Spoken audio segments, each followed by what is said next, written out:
Department में आया आहियूं ऐं ही पाणी जो कूलर माशाल्लाह हाणे जेको शागिर्दनि जे लाइ सबील इमाम हुसैन अलैहिस्सलाम जी जेको तव्हां ॾिसी सघो था ही लॻो पियो आहे। हीअ हाणे असां फिट कंदासीं जीअं शागिर्द जेको आहे सो थधो पाणी पी जीअं ही डोनेट कयो आहे हू जेको आहे सो पंहिंजो हुनखे सवाबु हासिलु थिए। वॾी महिरबानी। अस्सलाम वालेकुम। त भाई कूलर जेको आहे भई जेको सबील इमाम हुसैन अलैहिस्सलाम या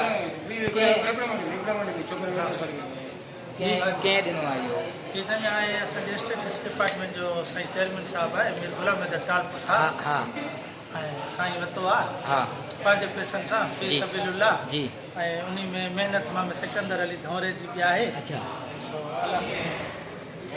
हा साईं माना हिन में तव्हांजी महिनत बि आहे माशाल्लाह। हे जेको आहे हा न माशाल्लाह माना ही कूलर माशाल्लाह हींअर लॻंदो ही सबील इमाम हुसैन अलैहिस्सलाम हिन में लिखी पियो आहे माना हे साईं डोनेट कयो आहे साईं चेयरमैन साहब। सही आहे माशाल्लाह। असांजी दुआ साईं चेयरमैन साहब साईं गुलाम हैदर टालपुर माशाल्लाह। साईं गुलाम हैदर टालपुर साहब खे अलाह साईं हयाती ॾींदो ऐं मौला हुनखे सलामत रखंदो माशाल्लाह। ही जेको आहे सो वॾो नेकी वारो कमु साईं कयो आहे माशाल्लाह। साईं अल्ताफ़ साईं हाणे तव्हां हिन कूलर खे जेको हुनखे हटायो त हाणे हिनखे बिस्मिल्लाह करे जेको हिनखे फिट कयूं जेको आहे सो असांजे शागिर्द थधो पाणी पीअंदा आहिनि साईं खे दुआ माशाल्लाह। ही असां कूलर हींअर फिट कयो आहे। हे असांजा मुलाज़िम बीठा आहिनि जंहिं जेको आहे सो पंहिंजो वॾी हिमत करे बाक़ाइदा हिनखे जॻह ते बिहारे ऐं माशाल्लाह VIP तरीक़े सां जेको आहे सो फिट करायो अथनि माशाल्लाह। ही दोस्त बीठा आहिनि माशाल्लाह।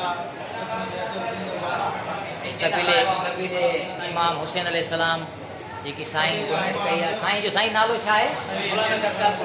साईं गुलाम हैदर टालपुर साहब जेको आहे माशाल्लाह। सबील हुसैन नालो अची वियो साईं? हा माशाल्लाह माशाल्लाह।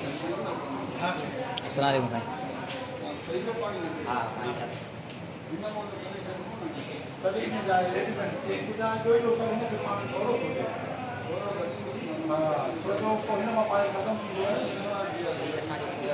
अल्ताफ़ भाई असांजो बीठो आहे डिपार्टमेंट स्टेटिक्स जो हाणे माशाल्लाह इमाम सबील इमाम हुसैन अलैहिस्सलाम जेको आहे सो ही असां लॻाई आहे।